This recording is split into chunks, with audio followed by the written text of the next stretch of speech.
নমস্কার বন্ধুরা, আশা করি সকলে খুব ভালো আছেন।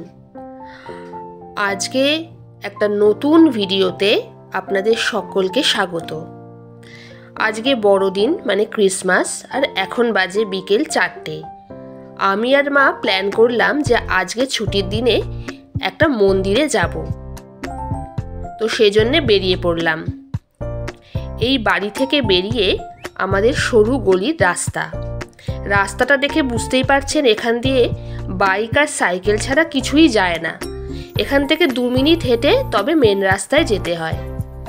তো সেই জন্যে 2 মিনিট হাঁটলাম, হেঁটে এবারে আমরা এসে গেলাম মেন রাস্তায়। এই দেখুন, এবার এখান থেকে আমাদের অটো ধরতে হবে।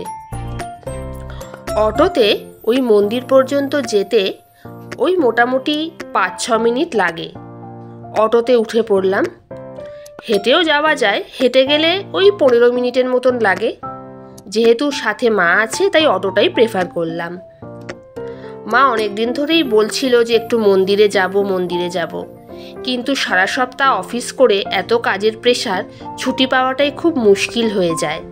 তারপর রবিবার যেটা ছুটি পাই, সেটাও তো সারা সপ্তাহে জামা কাপড় ধোয়া, টুকিটাকি অনেক কাজ থাকে, আর একটু রেস্টও নিতে হয়, সেই জন্যে সময় হয়ে উঠতো না।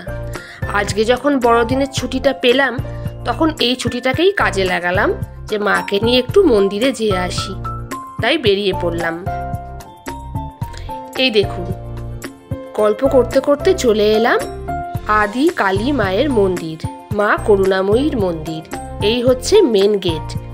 দেখুন, অনেক দর্শনার্থী যাচ্ছে, আর ঢুকতেই বাঁদিকে রয়েছে এই নেম প্লেটটা, যেখানে পুজোর টাইমিং, প্রতিমা দর্শনের টাইমিং সব কিছু দেওয়া আছে। আর এইখানে দেখুন 2 দিক দিয়ে বেশ দোকানও রয়েছে। দোকানটা এখন বিকেলবেলা বলে খোলা নেই, ওই সন্ধ্যের দিকে 6টা নাগাদ খোলে। শ্রী শ্রী করুণাময়ী কালী মন্দির লেখা রয়েছে। 1760 সালে এটা স্থাপিত হয়েছে। আর প্রচলিত আছে যে এখানকার প্রতিমা খুবই জাগ্রত। এখানটায় ওই পুজোর সামগ্রী কেনার জন্য যে ডালা হয় সেটা এখান থেকেই সংগ্রহ করতে হয়। এখানে দেখুন একটু ওই পার্কিংয়ের জন্য অল্প ব্যবস্থাও আছে। এই হচ্ছে ডালা সংগ্রহের জন্য দোকান। এখানটায় অল্প ওই 1-2টো বাইক পার্কিং করার জন্য একটু ছোট জায়গাও করা রয়েছে। আর এই দেখুন, ঢুকতেই প্রথমেই দর্শন করছি শিব ঠাকুরের মন্দির।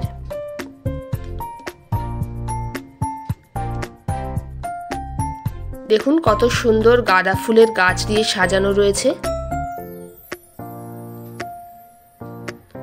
খুব সুন্দর দেখাচ্ছে। গাছগুলোও বেশ সতেজ। এই হচ্ছে আর একটা শিব মন্দির। দেখুন, এই যে নটরাজ উপরে বেশ আঁকা রয়েছে। এই হচ্ছে মূল প্রতিমা, মানে শ্রী শ্রী মা করুণাময়ী প্রতিমা। কথিত আছে যে এক রাজা স্বপ্নাদেশ পেয়েছিল যে এখানে মা কালী প্রতিমাকে স্থাপন করার জন্য, প্রতিষ্ঠা করার জন্য। তো সেই জন্যেই এই কালী মায়ের মন্দিরটা তৈরি হয়েছে। এইটা হচ্ছে পুজোর সময় ভোগ ঠোক রান্না হয়, তো সেই জন্যে এই জায়গাটা। এই আর একটা নটরাজ মন্দির আঁকা রয়েছে শিব ঠাকুরের মন্দিরের উপরে।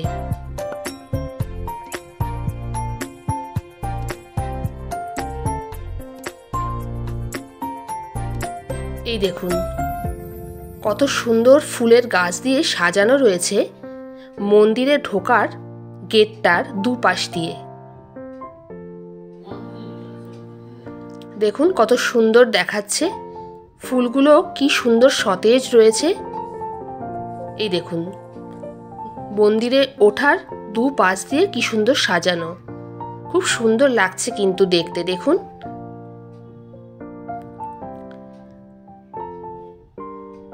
আর এইখানটায় শ্রী শ্রী রামকৃষ্ণদেবের মূর্তি রয়েছে। এর ভেতরটা একটা সোফাও রয়েছে বসার জন্য। এই দেখুন রামকৃষ্ণ সভাগৃহ লেখা আছে।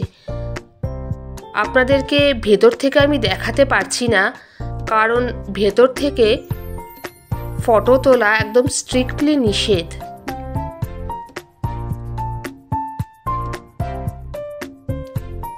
এই দেখুন মন্দিরে দেওয়ালের সব দিকটাতেই কি সুন্দর মূর্তিগুলো আঁকা থাকে, দেখতেও খুব সুন্দর লাগে। এখানে মন্দিরের চারিদিকটাই আপনারা দেখতে পাবেন আসলে যে শিব ঠাকুরের মন্দির দিয়েই ঘেরা। এই দেখুন সারি দিয়ে শিব ঠাকুরের মন্দির রয়েছে, আর তার উপরে শিব ঠাকুরের বিভিন্ন তার নাচের বিভিন্ন মূর্তি খোদাই করা আছে। এই দেখুন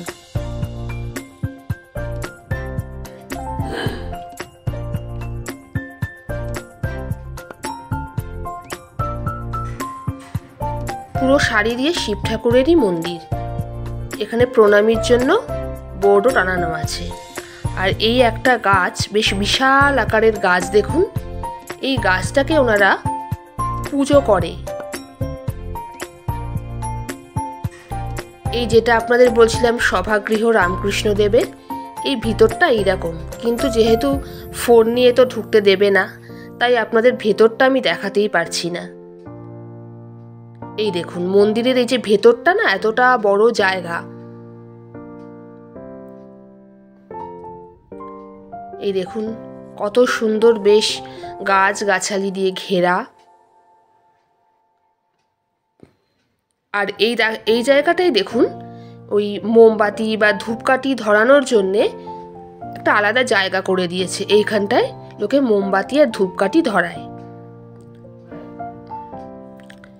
এইখানে মা চলে এসেছে আর একটা মন্দিরে। এটা হচ্ছে মা বৈষ্ণোদেবী রয়েছেন আর শ্রী গণেশ ভগবান রয়েছেন এখানে। আপনাদেরকে একটু জুম করে দেখালাম। এই দেখুন এই একটা মন্দিরও ভিতরে রয়েছে।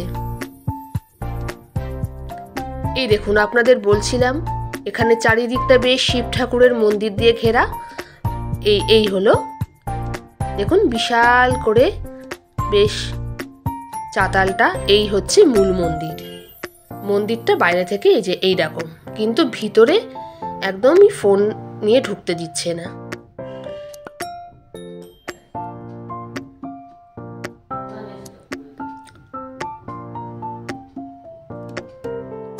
এই মন্দিরটায় আসলে মনের একটা আলাদাই শান্তি, বেশ নিস্তব্ধ পরিবেশ।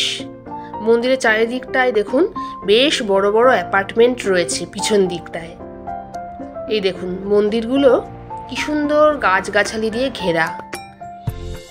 এখানেও একটা প্রণামীর বক্স রেখে দিয়েছে, চাইলে দিতে পারেন।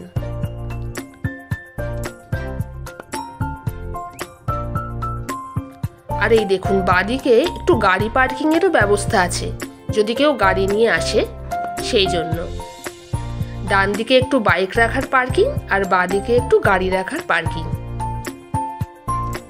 আচ্ছা এই গাছটা দেখুন, এইটা একটা বেল গাছ, বিশাল বড় বেল গাছ। আপনাদের জুম করে দেখালাম, বুঝতে পারছেন কিনা অতটা জানি না, কিন্তু বিশাল বড় এটা একটা বেল গাছ। এই দেখুন এইখানটায় আবার বেশ কি সুন্দর করে সব ফুল, বিভিন্ন রকমের ফুল বসানো রয়েছে টবে করে করে, খুব সুন্দর দেখতে লাগছে। আপনাদের দেখাই, দেখুন বিভিন্ন ধরনের বেশ জবা ফুলের গাছও বসানো রয়েছে।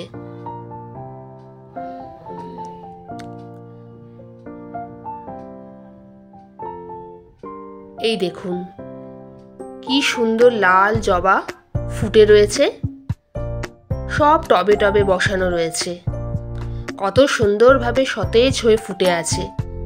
এই দেখুন লাল জবা।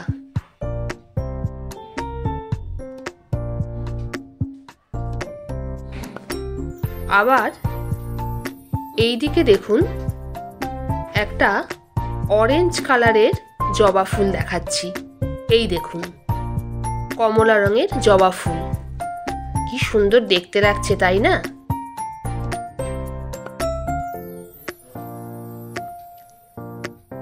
এই হচ্ছে ভেতর থেকে মূল মন্দিরের গেটটা। আস্তে আস্তে সন্ধে হচ্ছে, তাই একটু একটু করে আলো জ্বলছে।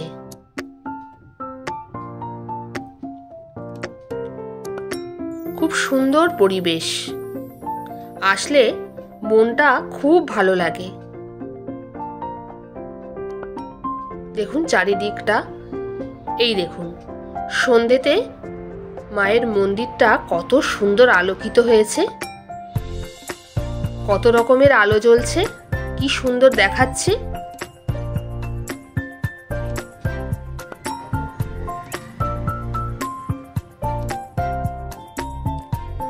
এটা হচ্ছে মন্দিরের চূড়া।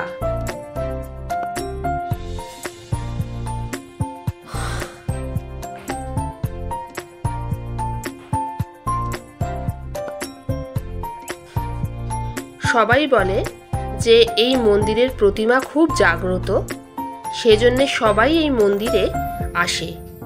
এই দেখুন কি সুন্দর আলোয় ঝলমল করছে মন্দিরটা, যেন চোখ ফেরানো যাচ্ছে না। আর তার সাথে আশেপাশের সব মন্দিরগুলোতেই এরকম আলো জ্বলছে।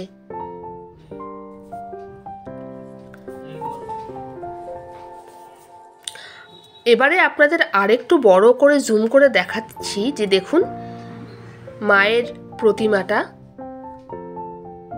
এই দেখুন চারিদিকটা কত সুন্দর আলোয় ঝলমল করছে, কি সুন্দর দেখাচ্ছে। আর এই হলো মূল প্রতিমা। তখন আপনাদের একটু অল্পই দেখাতে পারলাম, তো এখন মোটামুটি একটু দেখানোর চেষ্টা করলাম। এই দেখুন পুজো চলছে, অনেকে এসছে ফুল মিষ্টি নিয়ে পুজো দিতে, তাই ওই পূজারি মশাই একটু পুজো দিয়ে দিচ্ছে। তো সেই রাজারই এই প্রতিষ্ঠা করা এই মন্দিরটা আর এই প্রতিমা।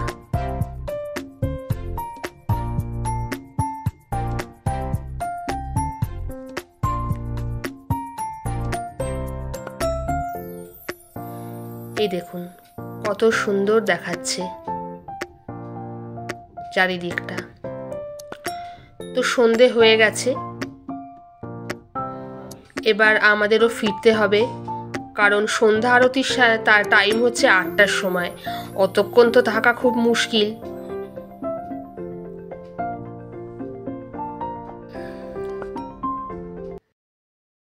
তো ভিডিওটা আজকে আমি এখানেই শেষ করলাম। আপনারা কিরকম লাগলো ভিডিওটা অবশ্যই কিন্তু কমেন্ট করে জানাবেন, আর ভালো লাগলে একটা লাইক করে দেবেন। সবাই ভালো থাকবেন, সুস্থ থাকবেন, সাবধানে থাকবেন। দেখা হবে আর একটা নতুন ভিডিওতে।